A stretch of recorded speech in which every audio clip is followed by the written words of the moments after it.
Hi ಎಲ್ರಿಗೂ ನಮಸ್ಕಾರ. ನಾನು ನಿಮ್ಮ ಪ್ರೀತಿಯ ಮಲ್ಲು ಬೀರೂರು ಮಾಡುವ ನಮಸ್ಕಾರಗಳು. ಪ್ರೀತಿ ವಿದ್ಯಾರ್ಥಿಗಳೇ, ಇಂದು ನಾವು ಆಧುನಿಕ ಭಾರತೀಯ ಇತಿಹಾಸದ ಬಗ್ಗೆ ತಿಳಿದುಕೊಳ್ಳೋಣ. ಈ ಆಧುನಿಕ ಭಾರತೀಯ ಇತಿಹಾಸ ಭಾರತಕ್ಕೆ ಯುರೋಪಿಯನ್ನರ ಆಗಮನದಿಂದ ಆರಂಭವಾಗ್ತದೆ.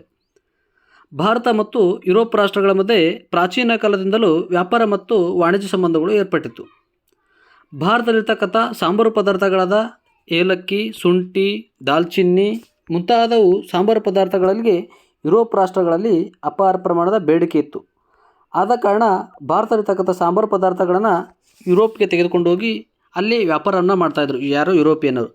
ಇಂಥ ಒಂದು ಸಂದರ್ಭದಲ್ಲಿ ಅಟೋಮನ್ ಟರ್ಕರ್ ಏನು ಮಾಡ್ತಾರೆ ಅಂತಂದರೆ 1453ರಲ್ಲಿ ಈ ಅಟೋಮನ್ ಟರ್ಕರ್ ಏನು ಮಾಡ್ತಾರೆ ಅಂತಂದರೆ ಈ ಪ್ರದೇಶವನ್ನು ವಶಪಡಿಸ್ಕೊಂಡ್ಬಿಡ್ತಾರೆ. ಆಗ ಯುರೋಪಿಯನ್ನರಿಗೆ ಈ ಭೂಮಾರ್ಗ ಮುಚ್ಚಿದಂತಾಗ್ಬಿಡುತ್ತೆ. ಭಾರತಕ್ಕೆ ಸಾಂಬಾರು ಪದಾರ್ಥ ತೊಗೊಂಡ್ಕೊಂಡು ಬರ್ತಾಯಿದ್ರಲ್ಲ, ಆ ಮಾರ್ಗ ಮುಚ್ಚಿದಂಗೆ ಆಗ್ಬಿಡ್ತದೆ. ಇಂಥ ಸಂದರ್ಭದಲ್ಲಿ ಯುರೋಪಿಯನ್ನರು ಏನು ಮಾಡ್ತಾರೆ ಅಂತಂದರೆ ಜಲಮಾರ್ಗ ಕಂಡುಹಿಡಬೇಕಂತೇಳಿ ಪ್ಲ್ಯಾನ್ ಮಾಡ್ತಾರೆ. ಈ ಸಂದರ್ಭದಲ್ಲಿ ಪೋರ್ಚುಗಲ್ ಒಬ್ಬ ನಾವಿಕನಾಗಿರ್ತಕ್ಕಂಥ ಹೆನ್ರಿ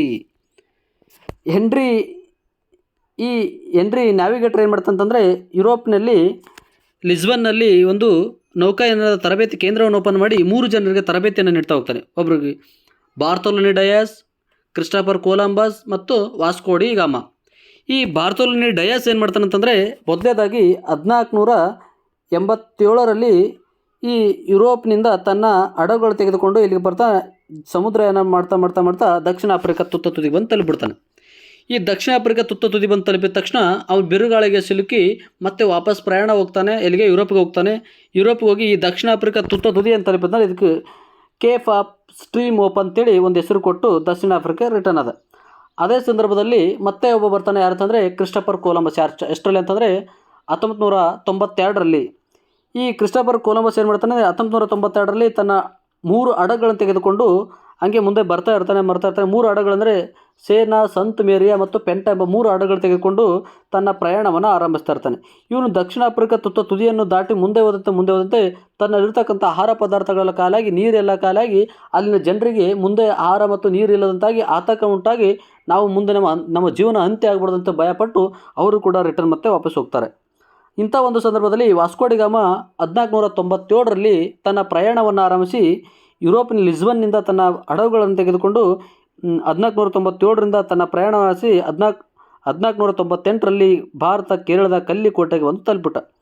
ಈ ಭಾರತ ಕೇರಳದ ಕಲ್ಲಿಕೋಟೆಗೆ ಬಂದು ತಲುಪಿದ ತಕ್ಷಣ ಜಾಮೋರಿನ್ ವ್ಯಕ್ತಿ ಇವರಿಗೆ ಸ್ವಾಗತವನ್ನು ಮಾಡ್ಕೊಳ್ತಾನೆ. ಭಾರತ ಕೇರಳ ಕೋಟದ ರಾಜನಾಗಿರ್ತಕ್ಕಂಥ ಜಾಮೋರಿನ್, ಇವನಿಗೆ ಮಹಾನ ವಿಕ್ರಮ ಅಂತ ಕರೀತಾರೆ.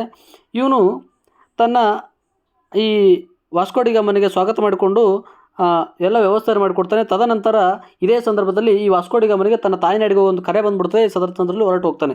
ಇಂಥ ಒಂದು ಸಂದರ್ಭದಲ್ಲಿ ಏನಪ್ಪ ಅಂತಂದರೆ ಕ್ಯಾಬ್ರಲ್ ಅಂತೇಳಿ ವ್ಯಕ್ತಿ 1500ರಲ್ಲಿ ಕ್ರಿಸ್ತಕ 1500 ಏಪ್ರಿಲ್ 22ರಂದು ಬ್ರೆಜಿಲ್ ದೇಶ ಸಂಶೋಧನೆ ಮಾಡಿ ಭಾರತಕ್ಕೆ ಬಂದ ಸಂದರ್ಭದಲ್ಲಿ ಈ ಜಾಮೋರಿನ್ ಮತ್ತು ಕ್ಯಾಬ್ರಲ್ ಮಧ್ಯೆ ಭಿನ್ನಾಭಿಪ್ರಾಯ ಉಂಟಾಗ್ಬಿಡುತ್ತೆ. ಇಂಥ ಸಂದರ್ಭದಲ್ಲಿ ಮತ್ತೆ 1502ರಲ್ಲಿ ಈ ವಾಸ್ಕೋ ಡಿ ಗಾಮಾ ಏನು ಮಾಡ್ತಾನೆ ಅಂತಂದರೆ ಭಾರತಕ್ಕೆ ಬಂದು ಭಿನ್ನಾಭಿಪ್ರಾಯವನ್ನು ಹೋಗಲಾಡಿಸಿ ಒಂದು ಸೈನ್ಯವನ್ನು ಭಾರತದಲ್ಲಿ ಬಿಟ್ಟು ಮತ್ತೆ ತನ್ನ ಪ್ರಯಾಣವನ್ನು ಆರಂಭ ಮಾಡ್ತಾನೆ.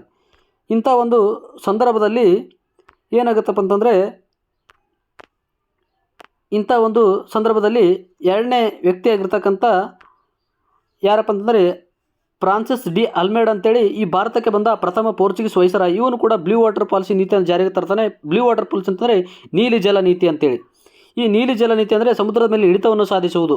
ಆಮೇಲೆ ತದನಂತರ ಏನಾಗುತ್ತೆ ಅಂದರೆ ಅಲ್ಫೆನ್ಸೋ ಡಿ ಅಲ್ಬುಕರ್ಕ್ ಬರ್ತಾನೆ. ಈ ಭಾರತಕ್ಕೆ ಬಂದ ಪ್ರಸಿದ್ಧ ವೈಸರಾಯ್ ಆಗಿದ್ದರೂ ಕೂಡ ಕ್ರಿಸ್ತಕ 1510ರಲ್ಲಿ ಬಿಜಾಪುರದ ಯೂಸುಫ್ ಆದಿಲ್ ಶಾ ಆಗಿರ್ತಕ್ಕಂಥ ಯೂಸುಫ್ ಆದಿಲ್ ಶಾ ಅಧೀನದಲ್ಲಿದ್ದ ಗೋವಾ ಪ್ರದೇಶ ವಶಪಡಿಸಿಕೊಂಡು ತನ್ನ ರಾಜಧಾನಿಗೆ ಮಾಡಿಕೊಂಡು ತನ್ನ ಸಾಮ್ರಾಜ್ಯವನ್ನು ಆಳ್ವಿಕೆ ಮಾಡ್ತಾ ಇರ್ತಾನೆ. ಯಾರಂತಂದರೆ ಯೂಸುಫ್ ಆದಿಲ್ ಶಾ. ತದನಂತರ ಇವರು ಭಾರತ ಬಿಟ್ಟು ಹೋಗ್ಬೇಕಾದ್ರೆ ಅಲ್ಬುಕರ್ಕನ ಕಾರಣಗಳೇನಂತಂದರೆ ಅಲ್ಬುಕರ್ಕನ್ ಅಂತ ಬಂದಿರ್ತಾಯಿಗಳು ಅವರು ಸಮರ್ಥರಾಗಿರಲಿಲ್ಲ, ಅಸಮರ್ಥರಾಗಿದ್ದರು. ಅವರು ಬೇರೆ ವ್ಯಾಪಾರಕ್ಕೆ ಮಾತ್ರ ಸೀಮಿತವಾಗಿದ್ದರು. ಅವರು ಬ್ರೆಜಿಲ್ ದೇಶಕ್ಕೆ ಹೆಚ್ಚಿನ ಮಹತ್ವವನ್ನು ಕೊಡ್ತಾಯಿದ್ರು. ಆಮೇಲೆ ವಿಜಯನಗರ ಸಾಮ್ರಾಜ್ಯವಂತಿಗೆ ಇವರು ಕಾರಣವಾಯಿತು. ಇವರು ಭಾರತದೊಂದಿಗೆ ವೈವಾಹಿಕ ಸಂಬಂಧ ಬೆಳೆಸುವ ಒಂದು ಪ್ರಯತ್ನ ಪಟ್ಟರು. ಹಾಗಾಗಿ ಇವರಿಗೆ ಹಲವಾರು ದಿನಗಳ ಕಾಲ ಭಾರತದಲ್ಲಿ ಉಳಿಲಿಕ್ಕೆ ಅವಕಾಶ ನೀಡಲಿಲ್ಲ. ಇವರು ಬಿಟ್ಟು ಹೋದ ಸಂದರ್ಭದಲ್ಲಿ ಭಾರತೀಯರು ಇವರಿಂದ ಕಲಿತಕ್ಕಂಥ ಕೆಲವು ವಿಷಯಗಳಂತಂದರೆ ಕ್ರಿಸ್ತಕ 1556ರಲ್ಲಿ ಪ್ರಥಮವರೆಗೆ ಗೋವಾಕ್ಕೆ ಮುದ್ರಣ ಯಂತ್ರವನ್ನು ಜಾರಿಗೆ ತಂದರು. ಆಮೇಲೆ ಭಾರತೀಯರ ಗಿಡಮೂಲಿಕೆಗಳ ಬಗ್ಗೆ ಸಂಶೋಧನೆ ಮುಡಿಸಿದರು ಮತ್ತು ಆಲೂಗಡ್ಡೆ, ಟೊಮೆಟೊ, ಬನಸ್ಪರಿ ಮುಂತಾದ ಹಣ್ಣುಗಳ ಬಗ್ಗೆ ಇವರು ಪರಿಚಯ ಮಾಡಿಸಿಕೊಟ್ಟು ಭಾರತವನ್ನು ಬಿಟ್ಟು ವಿದೇಶಕ್ಕೆ ಹೊರಟು ಹೋದರು. ಹೀಗೆ ಯುರೋಪಿಯನ್ನರು ಭಾರತಕ್ಕೆ ಬರಬೇಕಾದ್ರೆ ಮೊದಲೇ ಪೋರ್ಚುಗೀಸರು ಈ ಥರ ವ್ಯವಸ್ಥೆಯನ್ನು ಮಾಡಿಕೊಂಡು ಭಾರತವನ್ನು ಬಿಟ್ಟು ಹೋದರು. ಈ ಒಂದು ಮುಂದಿನ ಅಧ್ಯಾಯವನ್ನು ಮುಂದಿನ ಒಂದು ತರಗತಿಯಲ್ಲಿ ತಿಳ್ಕೊಳ್ಳೋಣ. ನಮಸ್ಕಾರ ಪ್ರೀತಿ ವಿದ್ಯಾರ್ಥಿಗಳು, ಧನ್ಯವಾದ.